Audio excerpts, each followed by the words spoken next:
Next question pa. Example question 8.14. An auto company decided to introduce a new 6-cylinder car whose main petrol consumption is claimed to be lower than that of the existing auto engine. It was found that the main petrol consumption for the 50 cars was 10 km per liter with the standard deviation of 3.5 km per liter. Test at 5% of level of significance. Whether the claim of the new car petrol consumption is 9.5 km per liter on the average is acceptable. அப்போது என்ன கொஸ்டினில் கொடுத்துருக்காங்கன்னா ஒரு 6 cylinder இருக்கக்கூடிய ஒரு 6 cylinder car வந்துட்டு இருக்குது. அந்த காரோட வந்துட்டு நம்ம மைலேஜ் அவங்க எவ்வளோ சொல்லியிருக்காங்கன்னா 50 கார்ஸ் நம்ம ரேண்டமாக எடுக்கும்போது 10 km per லிட்டருக்கு கிடைக்கலாம். அதோட ஸ்டாண்டர்ட் டிவியேஷன் 3.5 km. டெஸ்ட்டு வந்து என்ன இருக்குன்னா 5% ஆஃப் லெவல் ஆஃப் சிக்னிஃபிகன்ஸ் சொல்லியிருக்காங்க. அது வந்துட்டு ஆவரேஜாக பார்க்கும்போது 9.5 கிடைக்கும் அப்படிங்கிற மாதிரி இருக்குது. அதை அக்செப்ட் பண்ணிக்கலாமா அப்படின்னு கேட்டிருக்காங்க. இப்போ இதில் பார்த்திங்கன்னா நமக்கு ஹைப்போதீசிஸ் எடுக்கணும். நல் ஹைப்போதீசிஸ் ஒன்று இருக்குது, ஆல்டர்னேட்டிவ் ஹைப்போதீசிஸ்னு ஒன்று இருக்கும். நல் ஹைப்போதீசிஸும் நம்ம போடணும், ஆல்டர்னேட்டிவ் ஹைப்போதீசிஸும் நம்ம போடணும். சரியா? கொஸ்டின் ஒரு டைம் ரீட் பண்ணி பார்த்துக்கோங்க.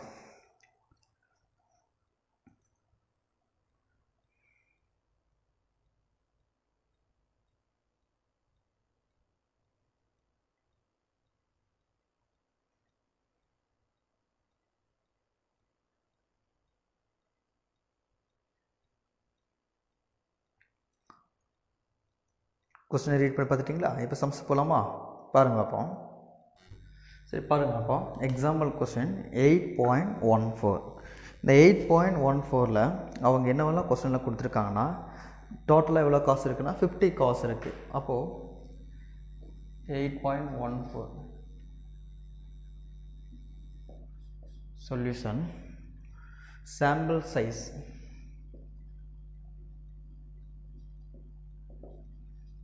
n ஈக்குவல் டு எவ்வளோ காசு இருக்குது? 50 காசு இருக்குது. சரியா? அதோட மீன் சாம்பிள் மீன்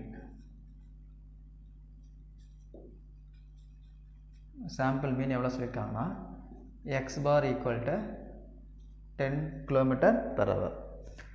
ரைட். அடுத்தது பாருங்கள் சாம்பிள் ஸ்டாண்டர்ட் டீவியேஷன்.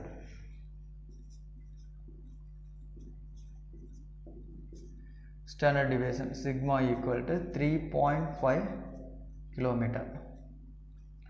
3.5 km. அடுத்து வந்துட்டு population mean.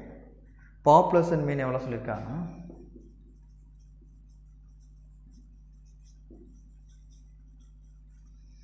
mu equal to 9.5 km. 9.5 km. அப்போது பாப்புலேஷன் ஆஃப் ஸ்டாண்டர்ட் டிவியேஷன் அதோட வேல்யூ வந்துட்டு சிக்மா வந்து எஸ்ன்னு எடுத்துப்போம். Population of standard deviation is unknown.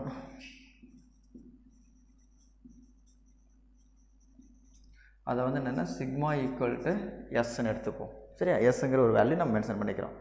அப்போது இதோட the sample is large sample. The sample is a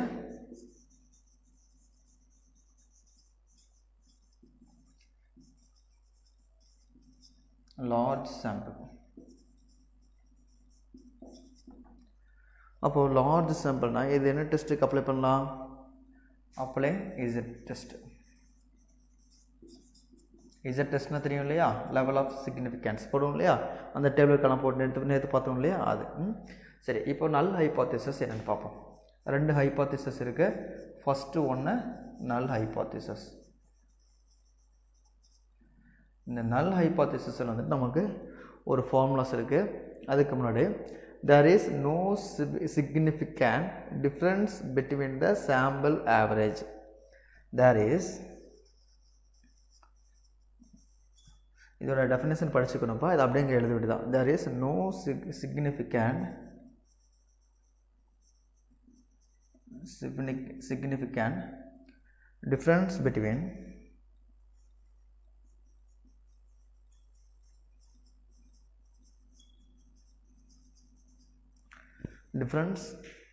between the sample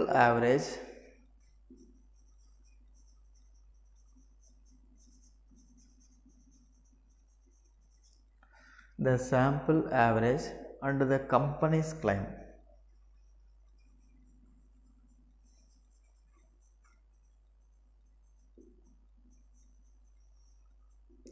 The company's claim. அப்போ that is H naught is to mu. பாருங்கப்பா, the sample size என்னங்கிறது 50, sample meanங்கிறது x barங்கிறது 10 km சொல்லிட்டாங்க கொஸ்டினில். அடுத்தது வேறு என்னெல்லாம் சொல்லியிருக்காங்க? sample standard deviation சொல்லியிருக்காங்க. எவ்வளோ சொல்லியிருக்காங்க? sigma equal to 3.5. population mean சொல்லியிருக்காங்க. mu equal to 9.5 km. population of standard deviation is unknown சொல்லிட்டு அப்போ sigma equal to s ஆகிடும். அப்போது இது z டெஸ்ட்டுக்கு அப்ளை பண்ணலாம்.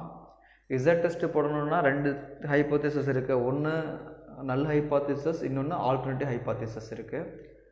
இப்போது நல்ல ஹைப்போதேசிஸ் எடுத்தோம்னா there is no significant difference between the sample average and the company's claim. That is, இது என்ன வச்சுருப்போம்? that is, நமக்கு ஒரு ஃபார்முலா இருக்கும் இல்லையா?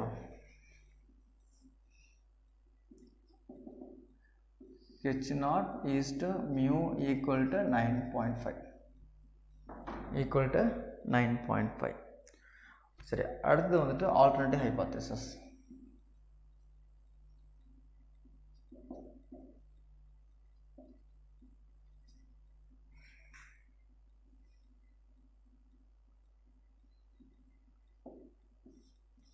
அதாவதுப்பா, எந்த ஒரு கொஸ்டினுக்கும் நல்ல ஹைப்போதேசிஸ்னால் ஈக்குவல் டு வரணும். H naught is to mu equal to இங்கே என்ன வேல்யூ வந்திருக்கோ அந்த வேல்யூத்துக்கு அங்கே அப்டேட் போட்டுக்க வேண்டியதான். சரியா? இப்போ நல்ல ஹைப்போதேசிஸ்னால் நாட் ஈக்குவல், ஆல்டர்னேட்டிவ் ஹைப்போதேசிஸ்னால் நாட் ஈக்குவல் டு. பாரு, there is no difference, significant difference. எடுத்துக்கு அப்படியே எழுதிங்க இந்த ஸ்டேட்மெண்ட்டை. There is no significant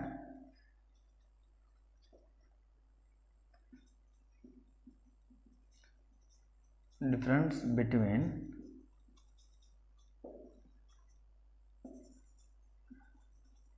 sample average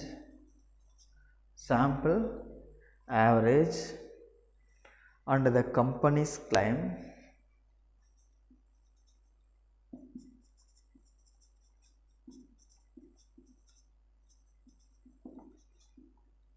h naught is to mu equal to 9.5ங்கிறது நல்ல ஹைப்போதேசிஸ், இது வந்து நாட் ஈக்குவல் டு. மற்றபடி இங்கே இருக்கிறதுக்கு அப்படியே இங்கே எழுத போகிறோம். சரியா? சரி, ரைட். அப்போ நம்ம என்ன பண்ணலாம்? லெவல் ஆஃப் சிக்னிஃபிகன்ஸ் பண்ணலாமா? இது வந்து 2 டைல்டு டெஸ்ட். இது என்ன டெஸ்ட்டு? 2 tiled test. அப்போ 2 டைல்டு டெஸ்ட்டாக இருந்தால் இது எல்லா கொஸ்டினுக்குமே 2 டைல்டு டெஸ்ட் தான் வரும். இதுக்கு லெவல் ஆஃப் சிக்னிஃபிகன்ஸ் எவ்வளோ சொல்லியிருக்காங்க? level of significance 5%. 5% 0.05. 5% 0.05. அப்போ applying that test statistic,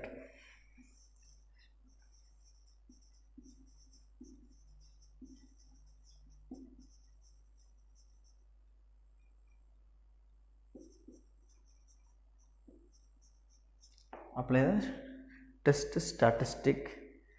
என்ன formula? z equal to x minus mu by sigma by root n. என்ன ஃபார்முலா?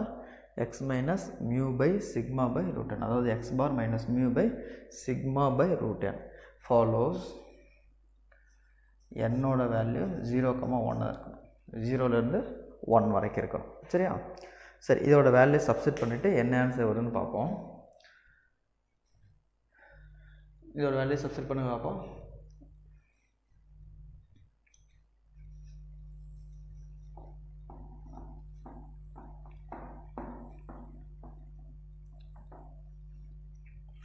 x பாருக்கு என்ன வேல்யூ இருக்கு?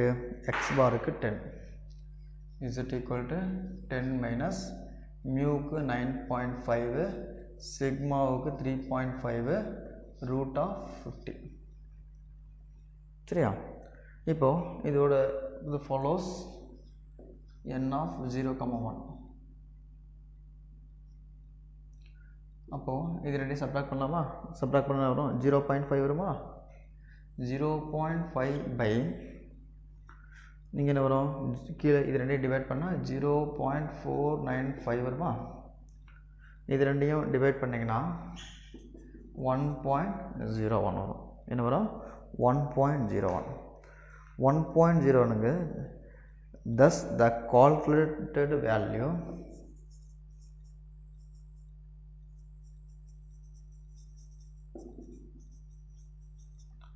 the calculated value 1.01 and the significant value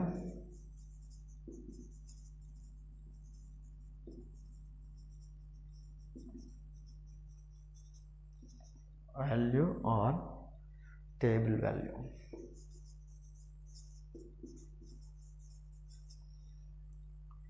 Z alpha by 2 equal to 1.96, அதாவது 5%க்கு 1.96 வரும். சரியா? இப்போ அதோட நம்ம கன்க்ளூஷன் எழுதுவோம். என்ன கன்க்ளூஷன் வரும்? comparing the calculated and table value. இது ரெண்டையும் கம்பேர் பண்ணோம். comparing the calculated and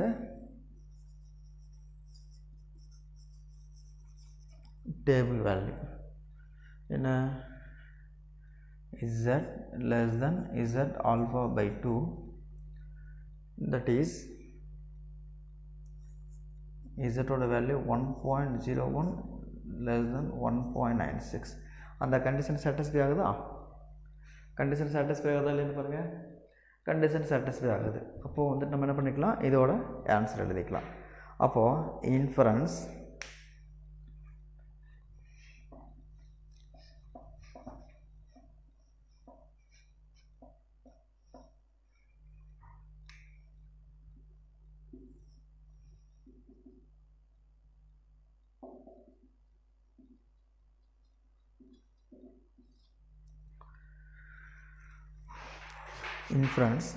since the calculated value is less than the table, since the calculated value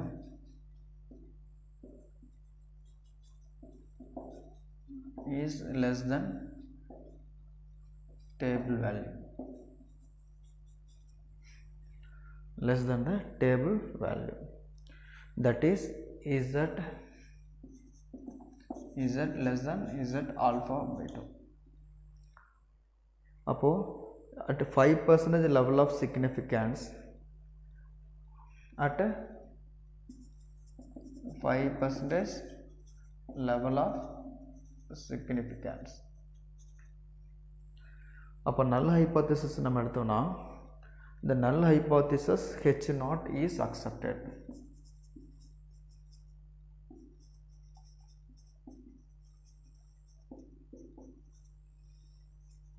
Is accepted. Or the next, we conclude the company's claim. We conclude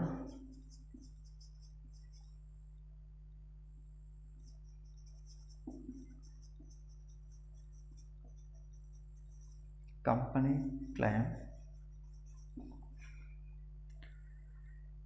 company's claim that the new car petrol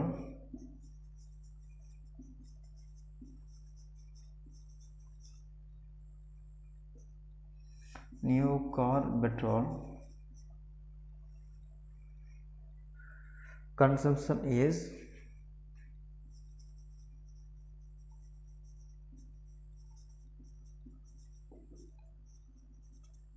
9.5 km per liter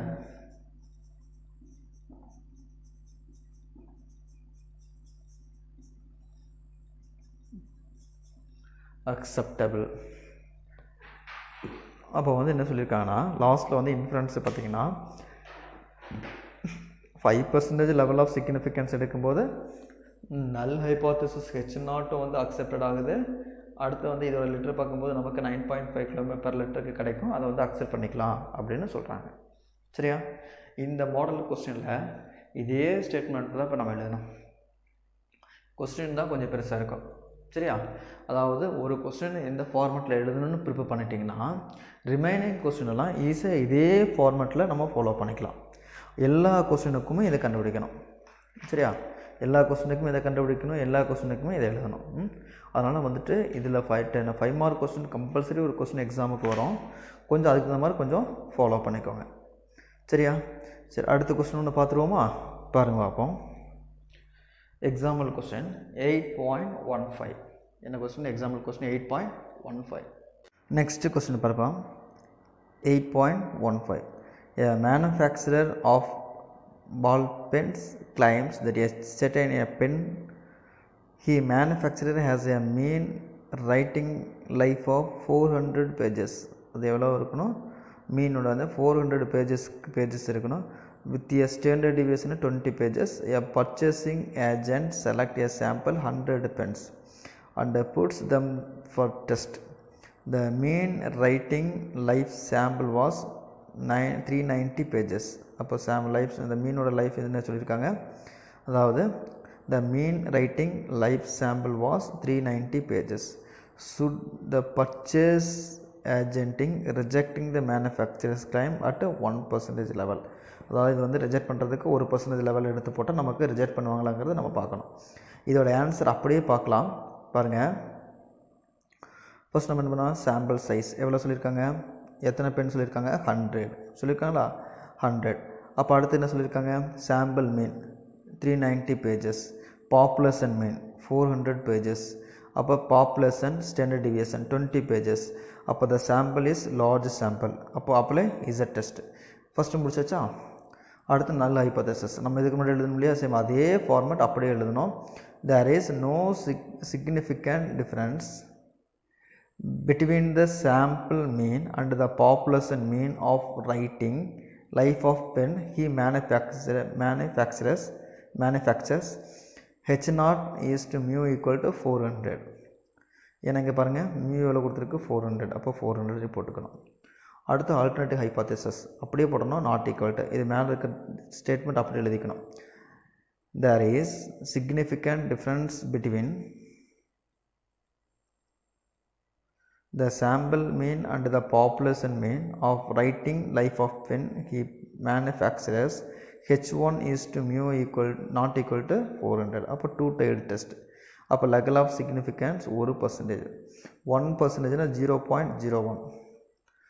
apply the test statistic. என்ன formula? Z equal to x bar minus mu by sigma by root n follows n, 01. அப்போ என்ன பண்ண போகிறோம்? அந்த value Z equal to 390 minus 400 by 220 by root n, root 100.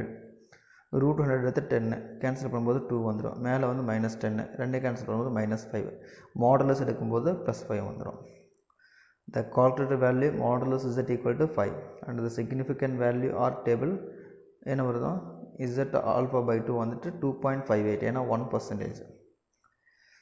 அப்போது comparing த calculated table நம்ம ரெண்டுமே Z greater than Z alpha by 2, 5 greater than 2.58. ஆக்சுவலாக இப்படி வரக்கூடாது. Z less than Z alpha by 2 தான் கிடைக்கணும். பார்ப்போம். Inference. The calculated value is greater than the table, that is Z greater than Z alpha by 2 at 1% level of significance. The null hypothesis is rejected. அப்போ mu not equal to 400 and the manufacturer's claim is rejected 1% level of significance. Z less than Z alpha by 2 வந்ததுன்னா நம்ம accept பண்ணிக்கலாம். greater than வந்ததுன்னா not accepted. சரி, மறுபடியும் first வந்து பாருங்கள். இது கொஸ்டினில் கொடுத்துருக்காங்க. கொஸ்டினில் கொடுத்துருக்கக்கூடிய வேல்யூ நம்ம எழுதிக்கிறோம். சாம்பிள் சைஸ் என்ன, சாம்பிள் மீன் என்ன, பாப்புலேஷன் மீன் என்ன, பாப்புலேஷன் ஆஃப் ஸ்டாண்டர்ட் டிவியேஷன் என்னது. அப்போது நம்ம இதுக்கு இசட் டெஸ்ட்டுக்கு அப்ளை பண்ணலாம். இசட் டெஸ்ட்டு வந்துட்டு அப்ளை பண்ணுறதுக்கு முன்னாடி நல்ல ஹைபோதீசிஸ் பார்க்கணும். நல்ல ஹைபோதீசிஸ்னால் ஈக்குவல் டு 400 போடணும். H0 is to mu equal to 400 ஏதோ சம் நம்பர்ஸ். அதே வந்துட்டு ஆல்டர்னேட்டிவ் ஹைபோதீசிஸ்னால் not equal to level of significance 1% கொடுத்துருக்காங்க. அப்போது apply the test of statistic test apply பண்ணலாம். அதுக்கு என்ன ஃபார்முலானா Z equal to x bar minus mu by sigma அது ஆல்ஃபா இல்லை, சிக்மா பை ரூட் என்னங்கிற ஃபார்முலா ஃபாலோஸ் n,01. அதை அப்படியே சப்ஸ்டிட் பண்ணோம். சப்ஸ்டிட் பண்ணால் நமக்கு என்ன வந்துடுது, 5 வருது.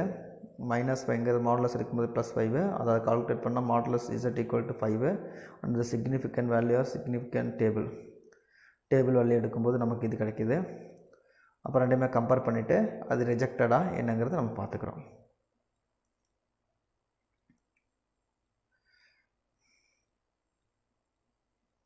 ஏன்னா இவ்வளோவும் போர்டில் எழுதி போட முடியாது. ஒரு கொஸ்டின் நம்ம எழுதி போட்டு நடத்திட்டோம். அதை ஃபாலோ பண்ணி நீங்கள் ப்ரிப்பேர் பண்ணிக்கணும். மறுபடியும் ஒரு டைம் பார்த்துக்கோங்க.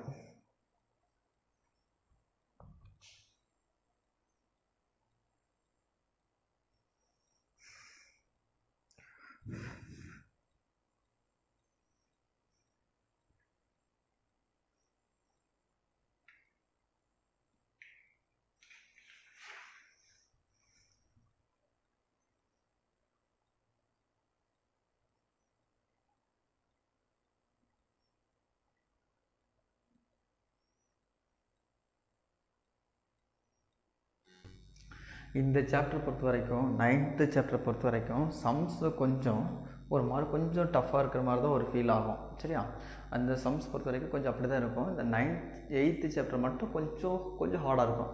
கொஞ்சம் நல்லா ப்ரிப்பேர் பண்ணிக்கோங்க. 9th சாப்டரும் 10th சாப்டர் ரொம்ப ஈஸியாக இருக்கும். சம்ஸ் ரொம்ப சிம்பிளாக போடுற மாதிரி தான் இருக்கும். சரியா, கொஞ்சம் ரொம்ப ஈஸியாக இருக்கும். அந்த கான்செப்ட் அண்டர்ஸ்டாண்ட் ஆகும். இந்த 8th சாப்டர் மட்டும் கொஞ்சம் சம்ஸ் போடும்போது கொஞ்சம் இதாக இருக்கும். அதனால் 8th சாப்டர் கொஞ்சம் நல்லா ப்ரிப்பேர் பண்ணிக்கோங்க. அந்த தியரம்ஸ் எல்லாம் அந்த அதாவது டெஃபினேஷன்ஸ் கொஸ்டின் இருக்கு இல்லையா, அந்த கொஸ்டினை வந்துட்டு கொஞ்சம் நல்லா ப்ரிப்பேர் பண்ணிக்கோங்க. அதே இன்றைக்கி மார்னிங் வீடியோ போட்டிருக்கோம். இது வந்து ஆஃப்டர்நூன் வீடியோ. அதனால் வந்துட்டு கொஞ்சம் படிக்கும்போது கொஞ்சம் நல்லா கொஞ்சம் கேர்ஃபுல்லாக படிச்சுக்கோங்க. 8th சாப்டர் வந்து கொஞ்சம் இதை தான் டஃப்பாக தான் இருக்கும். சரியா, ஆனால் அதுக்கு தகுந்த மாதிரி நம்ம என்ன பண்ணிக்கணும், பிளான் பண்ணி படிச்சுக்கணும். ரைட், ரிமைனிங் வந்துட்டு நெக்ஸ்ட் கிளாஸில் நாளைக்கு பார்த்துருவோம். Right, thank you.